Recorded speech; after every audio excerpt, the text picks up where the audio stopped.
ముఖ్యమంత్రి రేవంత్ రెడ్డి ఆదేశాలతో జిల్లా యంత్రాంగం అప్రమత్తమైంది. వికారాబాద్ జిల్లా కలెక్టర్ దీపక్ తివారీ కొడంగల్, తాండూరు ప్రాంతాల్లో సుడిగాలి పర్యటన నిర్వహించారు. ధాన్యం కొనుగోలు కేంద్రాల్లో ఆకస్మిక తనిఖీలు చేపట్టి రైతుల సమస్యలను అడిగి తెలుసుకున్నారు. తాండూరు మండలం గోనూరులోని ధాన్యం కొనుగోలు కేంద్రాన్ని పరిశీలించిన కలెక్టర్ కొనుగోలు ప్రక్రియలో రైతులకు ఎలాంటి ఇబ్బందులు కలగకుండా చర్యలు తీసుకోవాలి అని ఆదేశాలను జారీ చేశారు.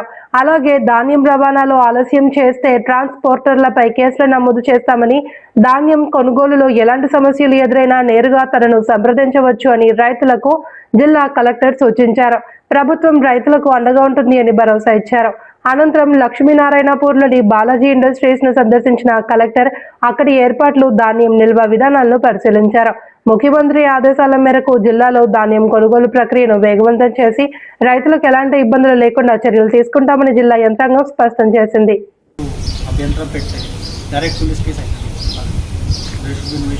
ట్రాన్స్పోర్టర్కి గట్టిగా చెప్పండి, అవసరం ఉంటే నోటీస్ పెట్టాలి. ఇప్పటి వరకు ప్రాబ్లం రాలేనా?